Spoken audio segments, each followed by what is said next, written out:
Thanks for tuning in to Tax Strategy Digest, where we explore the fascinating world of finance. Join us as we dive into the stories, insights, and experiences of experts, thought leaders, and everyday people who are making a difference in this field. Through engaging conversations and thought provoking discussions, we'll take a deep dive into the latest research, trends, and innovations shaping finance. So sit back, relax, and get ready to learn something new on this journey here with us. Welcome to this episode of Tax Strategy Digest. Today, our guest is one of my favorites from the past. We are running back an episode today with the none other than Marc Kuhn. Marc focuses on unfollowing the herd. He started as a concrete guy and he's now in the luxury storage game. Marc, great to have you back here, man.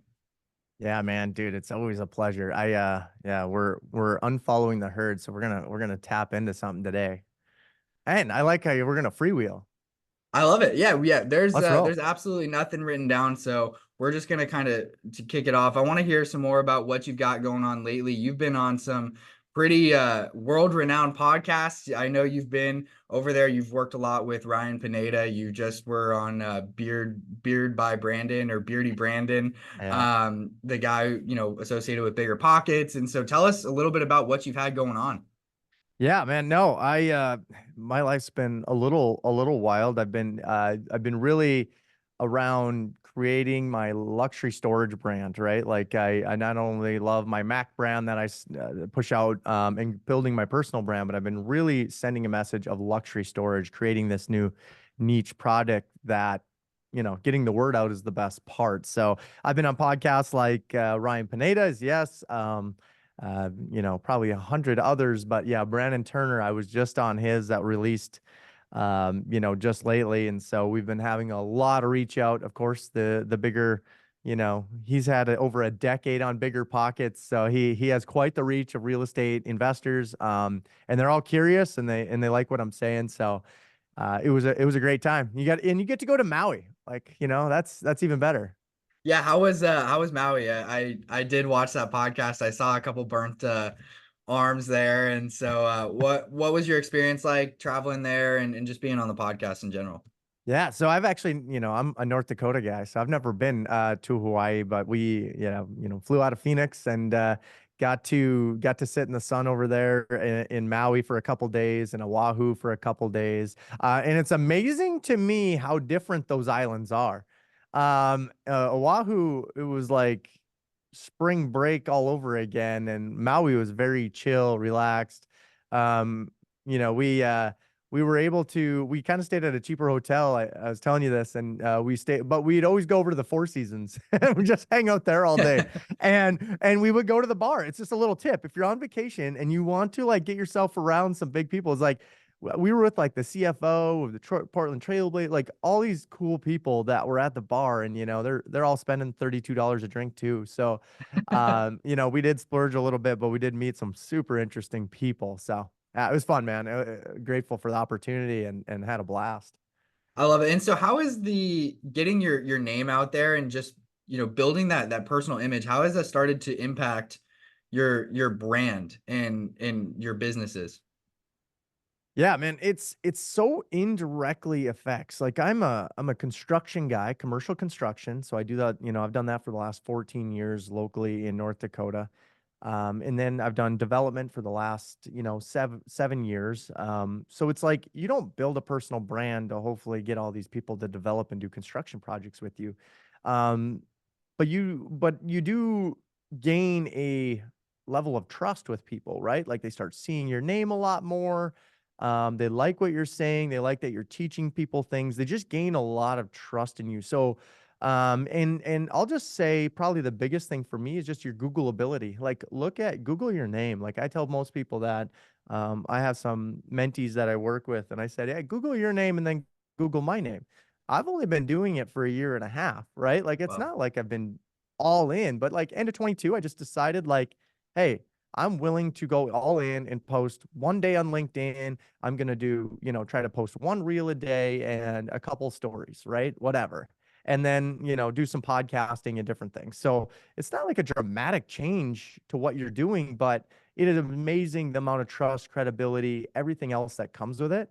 And if you're curious about doing this, here's how I would do it if I did it over again is I started actually beginning of 22, had very little to no traction through 22. I thought I was working hard though. I was working hard. And it was just stressful. You almost get to the level of burnout because you're on these programs so much you lose focus in your job, and that's not what this is for. This is for to keep doing what you're doing. Tell them how how you it's not about the outcome. You don't like most people think they don't have anything to talk about. It's like, bro, no one wants to know when you're a billionaire. Like at that point, your story is kind of boring, right? Like everyone wants to see the journey of you getting to that. And so, even to 20-year-old, kids that want to do this, it's like everyone has a story, I promise you. Um, but if I were going to do it over again, I mean, make sure to hire a strategy. I mean, have a level of accountability with someone, a content manager, someone else that's doing it, not just yourself, because you won't find yourself consistent, especially in the entrepreneurial life that I live in. You need to have good people around you and really build a team. And there's certain focuses. There's good people on LinkedIn and there's great people on YouTube and there's great people on Instagram. Wherever you want to grow the most, find an expert in that area. Don't try to replicate or just manpower your way through it. You won't have the most success. So that's my little tip. I mean, find an expert in each space.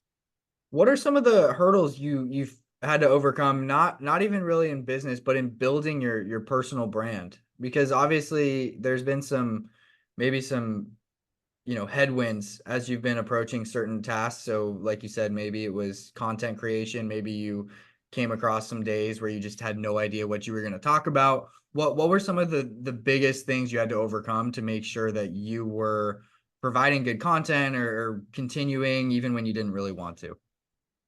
Yeah, man, great question. I think for me, it's like, and for most people listening to this, it's like I didn't realize like how many people it takes to even do content. Like I thought it was just the one dude. Like let's just use Ryan Pineda for instance, because he's the one that taught me a lot of the video side.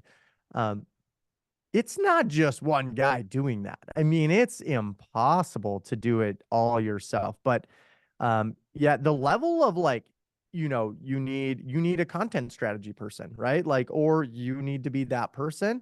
You have to have someone photographer, some kind of camera shooting on you and someone to help you set that up and whatever. You got to hire that. Well, then you got to have someone freaking produce it, edit it, and make it worthy of something. And then you need to freaking be able to distribute and repurpose and then posting on all these freaking platforms. Like the level of, most people can say they do it themselves. I don't know that I believe that if they told me that, right? Like it's just like Yeah. you need to have VAs, you need to have like these people are important because then there's communication and all this commenting on the post. Try to get the post more reach and maybe people from LinkedIn can, refer to like you got to have people interact with your post and share it. Your content can't suck because it ain't going to go anywhere. So your strategy's got to be good. And if you're doing this week after week, you're going to lose track of what you're working on, right? Like I said, I'm a construction developer. I proper asset manage our properties. We have a lot of things going on and multiple businesses. And you can't be just so focused on content where you're going to lose that focus. So I just wasn't aware that the team had to be as big as it needed to. Yeah. And the Slack channels going all the day. And it's not like you're going to monetize today, right? Like this is hopefully like Brandon Turner, for instance, Yeah. the guy, book royalties. I was on him and I were talking about this before, but he was mentioning, hey, he's done a decade of Bigger Pockets, built a lot of trust with a lot of people.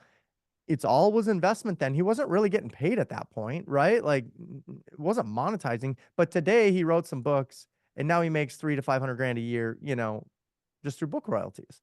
And that's just because of Crazy. the level of trust he's built up. And so content's the long game. Don't go for the burnout. Don't go trying to do everything yourself for the long time. I think it's not the COVID era where you can, just do everything and have all the time in the world. We're back to work. We're back to getting busy. We're back to making money. But we're still going to keep producing good content. You got to have a great team. Yeah, I'm curious to get your insight. I don't know what you think about people who are using just AI to post stuff on like social media. And Personally, I think you can tell. I mean, I see it in the first sentence. It starts with like "unleash your potential" or something that's just super like Yeah. that Chat GPT wrote it, and there's 10 different rocket ship emojis, and I'm like, really? You didn't even remove those? Yeah, Um, man. I just think that, well, here's what happened when AI was introduced is everyone was quantity, right? Like I yeah, was trying to do, almost 200 pieces of content a week. That's a lot of pieces of content. And that's it because is. AI brought us up because our quality actually picked up when AI was introduced. So now you got not you not only got quantity like Grant Yeah, Cardone style, but now you're starting to get a decent quality with all those posts. But I think the algorithms have figured it out. They have not, now they're like pushing hard posts and they're mixing up the algorithms where it's like, AI, they see where AI is working and they're flipping the script on, how are you still a person? AI is the best tool in the world, but you abuse it and make all your content with it. Everyone freaking knows, man. Like just don't do it. yeah. No, I agree. And I want to pivot just a little bit. I'm kind of realizing that some people may not have seen our initial podcast. Yeah. I want to ask you, maybe just it doesn't have to be super long. If you're listening to this right now, go check out our first episode with Mark and then come right back. You're probably somewhere around 10 minutes in right now. Yeah. But Mark, can you just share just really quick a little bit of your upbringing and how you got to where you are today? And it doesn't have to be as in depth as we went last time, but just Yeah. just some basics so that people can understand just a little bit more about you and really your journey and your story. Yeah. Well, I'll give the long elevator pitch, which will still be short, but it's, I grew up in the construction world. I grew up next to dad doing concrete work from the age my parents were divorced. I was 6 years old, worked next to dad every summer. Went to school, obviously, all the way through college. I'm still 12 credits short, though. And while being 12 credits short, I was hoping to take over my father's business, and which made a lot of sense because we're local in North Dakota. But we butt heads, and I wanted to grow the company. That's something that, I'm not sure where I'm kind of like the instead of the black sheep, on the white sheep of the family. Like everyone's kind of like, where where does he get all the motivation? So my family's very different views than I have, which is challenging, right? Like, Yeah. my dad always said more people, more problems, right? And I'm kind of the lazy entrepreneur thought where like, no, I need more people and I don't mind solving problems and scaling. So, really learned. So I opened up my own thing 14 years ago, Mac. Started doing construction jobs, literally had to use the guy's tools who he hired me, and I had to use his tools to complete this whole home renovation that kicked me off. From there, we did about 7 years of concrete work and light residential work. Um, I ended up not really having a business at that point. I really just had a job or, I was instead of, they always think the joke is you work 40 hours a week, quit your 40 hours a week to go work 120. And that's what I did. I was living the healthy, 4 coffees a day, 4 monsters in the afternoon. And it was, not a healthy lifestyle. Anyway, wound me up in the hospital. The doctor actually asked me, he's like, "Hey, if you die today, and it, what were your wife and kid at that time? What would they have?" And it's like, well, I don't know. She just sells all the trucks and they don't have anything, and Yeah. so I didn't really have a business. I had 15 people working for me at that point. I thought it was the American dream, and really, my sheets were yellow every night from night sweats and that kind of thing. Wow. So, anyway, started on my EOS journey, kind of actually building a business, hiring for my weaknesses, building a board instead of just around me. That way, if anything ever happened to me, my family would have a business still at the end of the day. And it was actually worth something because it really wasn't. Yeah. And then I slowly just started working into real estate development. A little guy named Grant Cardone popped on my phone, and this is when I started getting curious about like, why do people invest in real estate? Why do we need tax benefits like we Yeah. need today? Like, especially, I'll consider myself young at 35, and we need tax saving benefits at this age in our life so we can compound more money over time, right? So then I just started buying real estate and trying to figure it out. But I didn't have a lot of money. And most people listening to this are like, I wanted to get into real estate, but I don't have a lot of money either.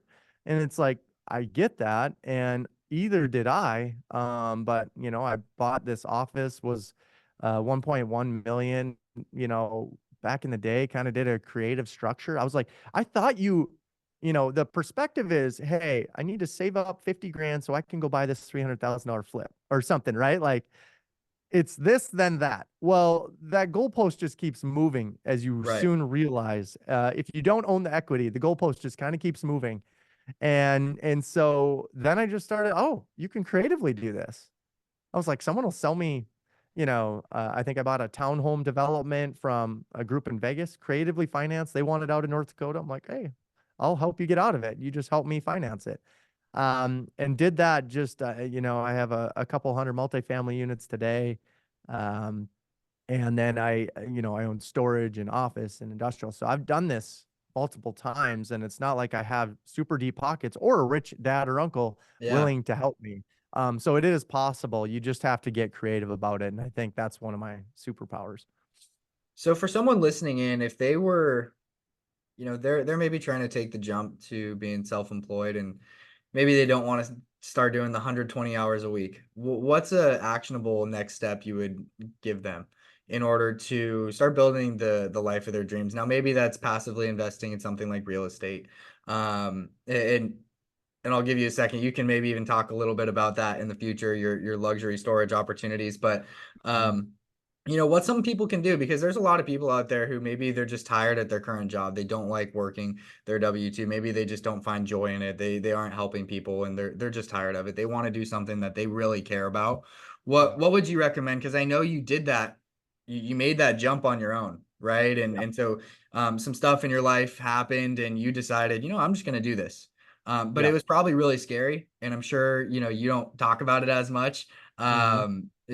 You took a lot of risk, and of course, there's always risk associated with a big jump like that. But what are some ways maybe to mitigate some of that risk, or some stuff you'd recommend looking back?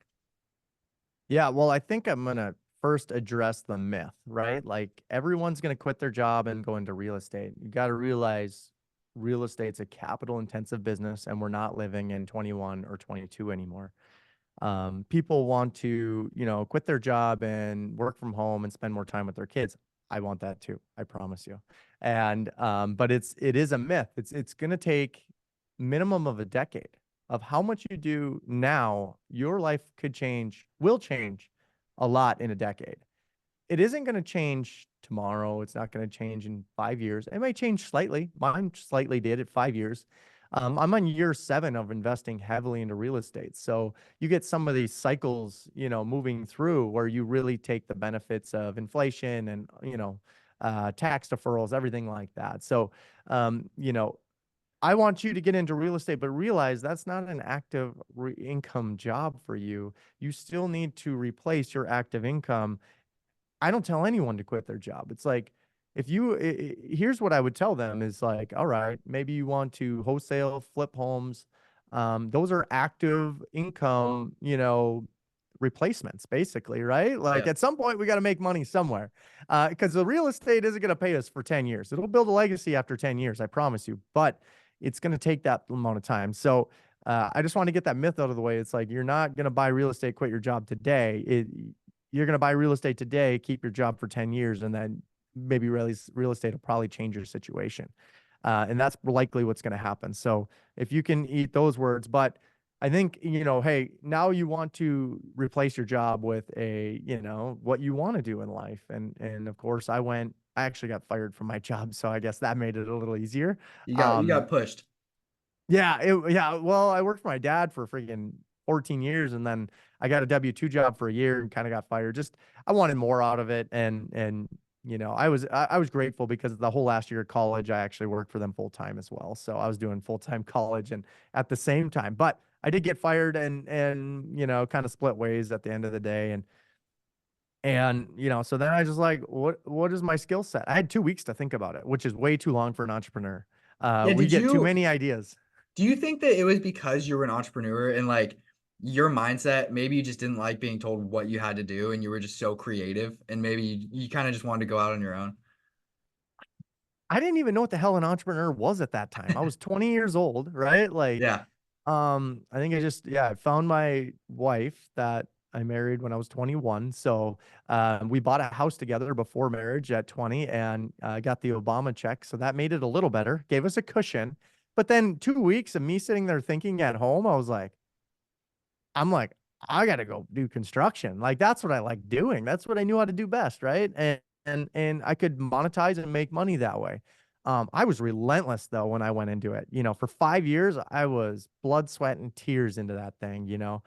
Um, and I just didn't want to fail. I didn't. I had other motivating factors like my father. He unfortunately didn't see the best for me right out of the gate.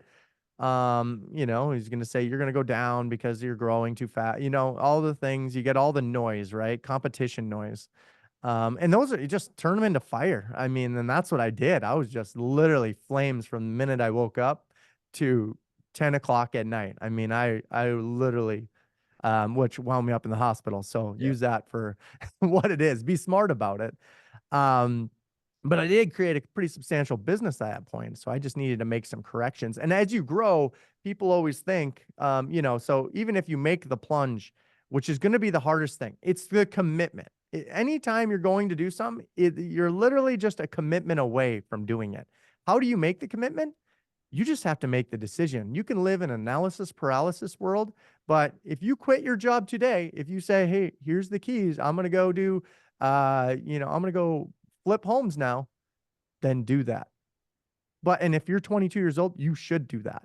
Yeah. And if you fail in 3 months, you're going to be right back for that job. So leave on a good note, right? Like you're going to realize I'm not a good contract. I don't know what I was looking at. I got burned by a buyer. I got all this, you're going to make a lot of mistakes. So, I always tell people though, it's like, don't quit your job. Like keep your job, do the side hustle, Yeah. learn the craft, find a mentor in that craft who's making a killing and learn from him and then go all in, right? Like that's a Yeah. safer route in my opinion. And then buy real estate along the way. Hire another mentor that buys real estate. How do I get this done? It's like don't try to figure everything out yourself. I made that mistake for literally 7 years of my business. I'd be so much further today though if I would have literally gotten out. I got more vulnerable with myself and just asked for more help. It's amazing what anyone you reach out to, they'll help you. I promise you. Yeah. Did you ever have and this might be a little bit deep, but did you ever have a moment in your career as you're starting out where you had to, sit there in the mirror and just say, hey, maybe I'm not good enough? And maybe that's why people were saying no to whatever you were offering them. And then you had to realize, like, hey, maybe I just need to be doing X, Y, and Z better. Yeah. And have some of those like difficult conversations with yourself. Yeah, I think every week I have those. I'm going to be real honest. I wish, I think you always think of that stuff, right? Like I don't, there's times though when it was hard. Like your back's on the wall. Like, how am I going to get out of this? Those ends up being all the stories, when I was in the hospital bed, my back was really against the wall. Now, if I'm not healthy enough to work, my wife now works for my company. Just had a daughter, built a house. It was like, whoa. Um, Lots of thoughts went in my head then. So I was like, I have to make a change. I have to commit to that change. And stop just trying to keep as much margin because when you're doing everything yourself, you're making as much margin, right? Like it's no different than hiring a content team to help you produce content. When you do everything yourself, you're making the most margin. You're costing yourself the least amount of money. That's the Midwest way. And I know, it's not the best though. It winds you up burnt out and your back's on the wall. So when I committed to making that change, I said, I'm gonna buy real estate. And I had no idea what the hell even that was at that point. I just read the Warren Buffett, you gotta make money while you sleep. You start seeing all this stuff, and then you're like, my head works where I just start connecting dots. It's like, oh Yeah. man, and they all own freaking real estate. Oh, they don't pay taxes because they're real estate professionals. It's like you're like all these light bulbs start coming on, and it's like, what the hell was I doing buying trucks? Section 179 to write that off to say, and that thing depreciated 40% the day I bought it. And it was like, Yeah. what an idiot. And but you got to have all those realizations. And it's like if I would have known that 7 years before, been a little smarter, I could have been a lot further today, like I said.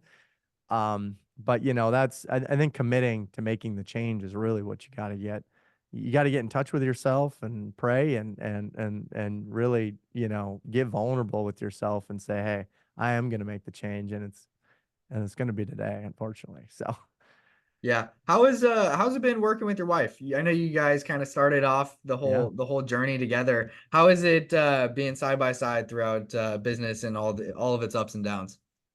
Yeah, I think my wife compliments me very well where I am like the straight out entrepreneur. I don't mind getting on podcasts. I don't mind meeting people. I'm not like the best networker or whatever, but she just does everything like very to the T. You don't want to be like someone will send me 9 paragraph emails and I'll respond with 4 words. That's just that's just what happens. But she's very to the T. She did all her accounting right away. She did all her marketing. She just knew things very detailed versus as an like a person like me, it's just like I don't sweat every little detail because I wouldn't do anything that, you know what I mean? I wouldn't get anything done in my own head. Now there's accountants and very smart people on the other side. That's my wife, that doesn't really care to do any of this. She doesn't want to go get deals done. That seems stressful to her, but she's like, once you get the deal done, um, like say we buy apartment complex, she's like, I'll help run that. Like I'll get the most money out of that. She likes doing that. Where I absolutely despise like property management, asset management. And so I'm grateful that she compliments me that way and helps put my visions to reality and helps our operations. So she's a critical role. Still play, still right beside me in this business and Mac Capital and what we do today. So I'm grateful that she hasn't left yet. Yeah, I saw recently you guys bought a property out in Arizona, I think, and it's a short-term rental property. Yep, yep. My wife's dream to own a short-term rental. Again, I'm telling you, I had no idea what I was doing. I was Yeah. literally flying home from that Brandon Turner podcast and in Maui, and I was like, hey, I was like, one of the guy that was my camera guy that I know from down there, and he's like, hey, look at this property. It had a VA assumable loan on it. Okay. And it was 4.25. He's like, I think it's a little overpriced, but 1.3 million. I was like, bro, I'm not buying a 1.3. My apartments are hardly worth that in Yeah. North Dakota. Anyway, so we ended up buying it. We negotiated down to like 1,030,000. I think we only needed less than like 50 grand to boot on it. And Wow. my wife just loves decorating it and everything to do with operations of it. So it was like her dream. And anyway, got a deal done and I think it looks to be a really good deal now. We've operated it now for about 5 months, so it's been great. Is it a property on Airbnb? Yes, it's on, yeah, bookings, Airbnb. Cool. Um, and we actually hired a local property manager now, but we always like to learn. Like we did property management for a year and a half for all our Huh. apartments, and then we realized like this is not what we want to do with our lives. And so we make really good asset managers, but not great property managers. It's just a hard business to run. So anyway, but yeah, she loves the decorating and the interior design, all that stuff. So stuff that I could care less, right? Like I just want the chunk of real estate. Yeah, so how has that worked with some of the luxury storage stuff? Is she helping you on that front as well? Yeah, so we actively property manage our luxury storage facilities. And so, to those that are not, aware what that is, or if you type into Google or YouTube, you'll see Ryan Pineda or Brandon Turner coming up with this. But it's basically a larger storage unit. It's 18 by 50. It's 16 feet tall, 12 by 14 overhead door, so bigger things. But we're climate controlled, and we got 2 lights and an outlet, and an automatic opener. So there's no bathroom in it. There's no floor drain. It's not like a luxury condo. Now we do build luxury condos, but it's very different product type. We basically give you all the amenities of maybe a garage space. So, but there's no bathrooms. There's nothing like that. It's very boring. We call them either poor man contractor shop or luxury storage. So luxury storage seemed to stick out more. And so that's what we refer to them. So now we built these in North Dakota. We're moving to South Dakota, Minnesota, and Montana. And then gradually we're hoping this fall we got one going in Florida. North Carolina, Texas, and Arizona. Those are kind of our key markets. So, a lot of people reach out to us to partner, possibly invest in these type of projects. So we have both available. So if you're interested in investing or, into a project passively, you can get, maccapitalgf.com and try to become one of our investors. And then, we actually team up with our investors to actually bring these projects to other states. So Very it's fun. cool. Yeah, man. Yeah, is that something that, that you're, actively pursuing right now? Are you, like, on the front lines actually building and out there, or is that something you've kinda delegated to others to really build?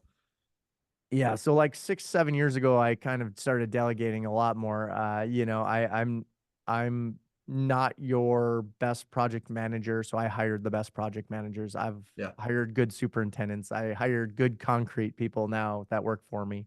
The construction company's got 40 to 50 employees, so it's a decent size. And anyway, so yeah, we have developers that work nationwide and try to put these projects together, and then we raise money for these projects kind of one at a time. So we just go project by project. We don't mix them into a fund or anything. So some of our investors like that about us and kind of reduce some risk for them as well. And I think everyone should have some kind of exposure to self storage. yeah, It does good in good times and it does good in bad times, which is great. It's a very boring asset to own. That's why I like property managing it. yeah. And that's all. I So, like it. I like it. I did wanna ask you one thing. So I know because obviously you've built up your business to, I think you said the number was like 25 million a year. yep. And that you said that last time, so maybe it's even more now. But how did you overcome some of these hurdles at the start, right? So I think that every entrepreneur probably has some hurdles and there's different barriers. So around maybe 1 to 2 million, I'm sure there was a big barrier, and then you probably shot right up to, maybe 10 million, and then you probably Yep. hit some more barriers. So what are some of the barriers you faced and some of the biggest barriers you faced on your journey, and how did you overcome those? So for people watching, they can, maybe learn how to high jump and they can jump right over those barriers. Yeah, I think that's a great question because that was something I wish I knew the answer to too. And so here's how I would tell you it is. Well, let's just say the baby boomer, like my dad's company, like it was probably doing less than $1 million, right? Well, maybe call it a million, but he could not scale at all. And with systems problem, you just more people, more problems, right? And sometimes people hire people just to solve problems within their head, and Yep. that doesn't work. I only worked well next to my dad because I worked next to him for 15 years, right? Like I knew exactly how that man worked. Well, the problem is if it takes you 7 years to train somebody, you're not going to make any money with that person unless you have like proven systems and processes. I don't even think I knew what systems and processes meant though, right? Like, what is that? So, yeah, anyway, when you're scaling from 1 to 2 million, that's a big jump, right? Now you've definitely had to double your team at some capacity, depending upon what you're doing. And I think that I got all the way up to about the $5 million mark and then just kind of hit that lid every time. I'm like, every time I move forward, I freaking move backwards.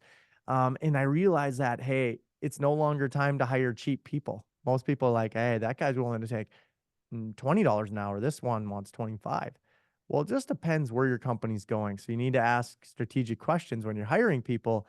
What are you weak at? And don't be cautious to pay people if that's going to bring you to the next level. Because going to the next level, going from 5 to 10 million, costing me a crap load of margin, right? Like if you were averaging 20%, now you're going to do 10 million, you're going to do 10%. Well, why the hell would I do that? This is where most perspectives come in. Why the hell would I actually do that? That doesn't make any sense, right? Like, why would I do more to make less? Yeah. Well, to be honest, as you keep going up the ladder, that's just what you're going to see. But you're also creating a real business now that has real valuation, and you're going to notice that your schedule gets a lot lighter as these people start really building your business. They'll start working together.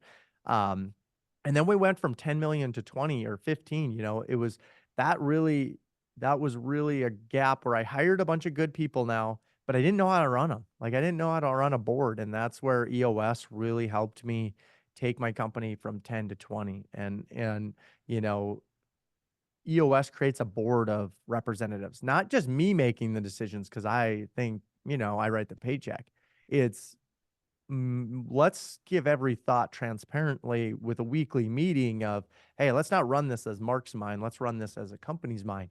And then you'll realize that your board starts running it more importantly, better than you are. And you're like, okay, this is where you want to get it to. Because now we're making logical decisions to make more profit, to make more money, to grow the company each and every year. So then, that's where now I can take the company from 20 to 40 million with those same characteristics. I just know I need better salesmen.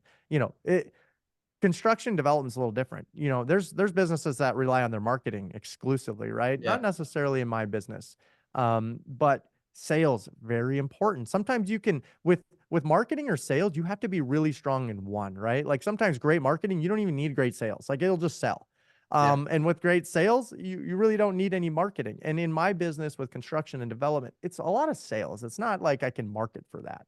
And then you have your operations and closeout and so through all those processes, you really have to gather good people, have to have a good board. And now it's just like now you're just adding pieces to the puzzle instead of trying to recreate everything. And so every level you hit, though, realize that it's going to cost you margin, and you may make no more money that way because now instead of you making all the money, you got to pay someone else to make you the money.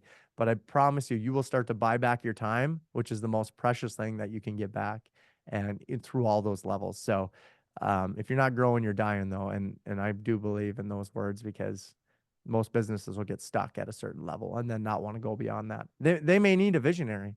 You know what I Yeah. mean? You may have a good operator, but they may not have a visionary. The visionary is going to stretch you, right? Like without Elon Musk, what is Tesla? You know what I mean? Like, don't tell me two accountants can get that done, or two engineers. It's like they need that vision of like, wow, it's maybe possible, and this is how we do it, right? Like, you do have to have a good visionary and a good integrator to create those kinds of businesses. So, if you're looking at your own company, make sure you have someone with both. Yeah, I think that I want to touch on something you said. You were talking about how volume, is so important, and sometimes when you're marketing, you don't even really have to be that good at sales because if you have a lot of marketing coming in, and then on the flip side, if you're really good at sales, then you don't really need as much marketing. Do you Yep. think that sometimes maybe in your business, but in maybe it's even in all businesses in general, that volume, like a high amount of volume, sort of negates luck?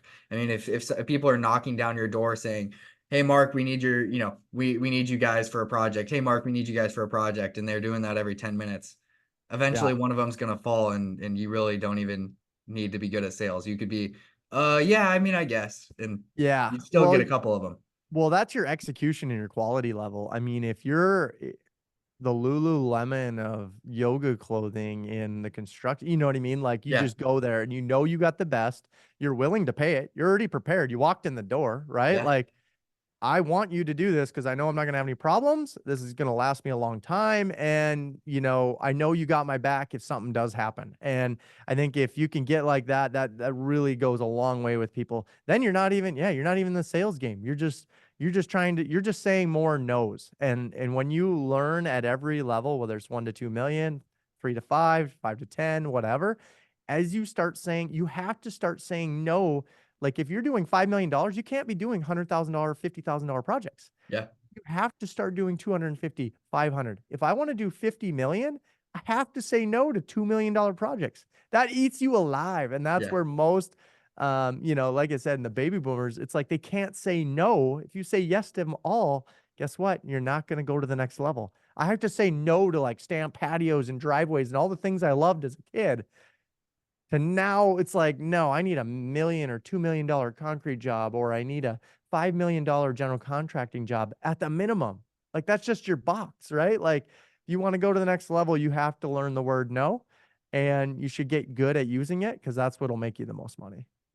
Have you ever considered, building out that business for those smaller jobs and then just hiring someone to manage it and not even really looking at it, just kinda, overlooking it for maybe an hour or 2 a week? The construction, Yeah, yeah, that's what I have right now. okay, I spend about 2 hours a week there. yeah. All my time is in development. I create new job opportunities for them, and I'm passionate about bringing luxury storage. I also develop other things, build to rent communities and multifamily as well. But I'm the most bullish on storage because of everything I own in my portfolio. It's always the most boring to run and it makes the most money. So I'm Nice. going to take it. Okay. Yeah. Yeah. No, that makes So, sense. Well, yeah. Mark, I do have a one more question as we kind of start to wrap up. I always like to ask it. What's your why? Why do you do what you do? Yeah. I was trying to remember how I answered this the previous time. So I didn't answer it the same, but I don't know that. Um, you know, I always believe, that purpose needs to outdrive the outcome, right? Like we all want to be billionaires. I get that. But if you don't have as an entrepreneur, you need to find a why often, right? Like otherwise you lose the drive. Like, why am I always doing more? And I always reflect back, whether you're a Christ believer or not. I mean, I reflect a lot to that, and try to drive the bigger purpose. But I try to use my skills that I'm very good at because I realize there's other people out there that don't have the skills that I have, and I think that's a lot of why I've done like content and it's really driven my why to help people. Like, believe it or not, I mean, I really truly love helping people. Like, I will help people till I'm 90. We all hope to be Warren, right? Like Warren Buffett when we're older. Like, we want to work till the very end and keep helping people because like those people will come back to you and send you, the text messages that say, "Hey, Mark, I really appreciate that episode. I did learn a lot," or whatever it is, right? Like, "Hey, thank you so much for sharing that calculator." Whatever this is, right? Like, and it's Yeah. life's going to keep going on, but as an entrepreneur, we need to ask our whys a lot and really find purpose within ourselves, and that's how I do it. I always think that anytime someone can reach out, and maybe if you're listening to this, reach out to somebody right now and just say, "Hey, thank you for doing this," or whatever. It really gives guys like me a lot of purpose and drive to help more and more people. So I'd say that's probably my big why. I love it. I love it. That's awesome. I think that you kind of hit the nail on the head. It's always changing. You know what I mean? Yeah. And I mean, for me too, part of my greater purpose is I want to help a lot of people, like you just said. And I'm a believer as well. I mean, I just everything I do, like God gives me the ability to do it, and so I'm always eternally grateful for just the Hmm. opportunity to help others. And so I'm glad that you mentioned that for sure. Yeah. Yeah. No, man, it's a we're grateful to be where we're at and doing what we do, and get the skills to do this every day. So I mean, there's a lot of unlucky people out there that don't have this opportunity. So I always kind of reflect back to that. So no, man, that's Yeah, well, awesome. hey, one last thing. I just thought of it, and I want to ask Yeah. if you had if you had everything taken away from you tomorrow, for whatever reason, how would you rebuild your business from the ground up and get as far as possible within the next year? Wow. Good one. Did you AI that one? Yeah, I Uh, actually have what is it, Neuralink in my brain. I just yeah, that's good. That's good. No, I like it, man. Man, if I had to start over, all right, wipe me out. And I always joke with my wife about this because I said she'll just leave the toaster on the porch and then I'll just have to, I'll figure it out. And she knows I would. So, Yeah, how would I go about that? I don't, I think you got to stay what your skills are the strongest, right? Like, I think when I got fired from my job, I went back to what I knew. And I think if I went right into development, most of my deals that I've done, I've came into with not a ton of equity, right? Like, and I wouldn't have any equity, right? Like at this point, I'd be starting over. So, I think I would go back to my skill set of construction, try to build relationships, build trust with people again to hire me to be their construction rep, and then also help other put together developments. I think I mean that's what I do today. Um, I think I would start piecing that together, and I think instead of concrete, I would probably learn my general contracting trade heavier, faster. Now that I do know it, and how to put together deals. I have a superpower. Most people say is I find opportunity where other people find problems. yeah, And I think I find a joy in finding solutions. Like I don't know, like anything is solvable, right? Like, and again, I relate back to Elon Musk, but it's like There's a solution to everything. Let's reverse engineer. What's the problem at hand? I don't like solving problems for people. I usually tell them, hey, you provide me three solutions, I'll help you pick one. Yeah. Because as you learn, as you grow in a company, it's accountability. But you have to, yeah, you have to find a good solution and live with the solution. If it's not a good one, live with it. You're either, you're either winning or learning. So you're never Yeah. losing. I've noticed that it's funny you mentioned that because a lot of entrepreneurs I talk to, they will always say very similar things. So how you just mentioned how you can never, if there's a problem, you can find a solution. Whereas if someone's not like an entrepreneur or doesn't have that mindset, sometimes it's like, oh yeah, hey, here's the problem that we lost. It's like, no, find a different route. Like figure out how to keep moving forward. Like if there's a wall in front of you, figure out how to break through it. Yeah. Maybe you need a truck, maybe you need to like break through it, whatever it is. Hmm. And so have you noticed that like some people you've come across in your path or maybe that you've hired just had that separate mindset and you've kind of had to like coach them on being like, hey, we're problem solvers. You need to just figure a way out and keep moving forward. Yeah, I think every accountant I've ever met. Um, most most accountants look at it as like, well, how are we going to pay for that? How does that make us money? How does Yep. everything direct? Why do you do personal branding and marketing and spend 10 grand a month? I'm Yeah. not doing it for today. I'm doing it for 10 years down the road. I'm Yeah. doing it to help more people. So yes, I have those problems with accountants mainly. I think every entrepreneur has their own problems with accountants. Maybe why they cycle through them or have a vision change. I'm not really sure, but they always need to everything has to be monetized perfectly and lined up. And if there is problems, it's like, the sale deflates. I don't know. It's always challenging with them. I'm still navigating how to do that perfectly, but um, you know, that's just the way I work Well, I love it. and Well, what I Mark, find. I really appreciate you coming on here, man. I know we'd been planning this for a little while, and Yeah, yeah, yeah, man, it's always a blast, and yeah. maybe we'll have to do a round three at some point. Yeah, let's do it. Let's do it, man. I appreciate the time and again putting me back on here and grateful that you hopefully I brought you value the first time and hopefully people got some value today. Awesome. Well, hey, Mark, real quick before I end it off, how can people reach out to you? Yeah, man. The best way is on LinkedIn. I have a big presence on there. I put a lot of media to help different entrepreneurs, real estate investors, whatever in business. And then you can subscribe to an email that I do called Unfollow the Herd, and it's basically every deal. I literally break it down, even some of the closing sheets, everything. Like I show you how much cash I bring into each deal and how I get the deals done. So most people have a lot of operator minds, have a lot of questions around that. So I help to break that down so you can break the curse and unfollow the herd. Perfect. Well, Mark, again, thanks so much, and everybody else, thanks for listening in.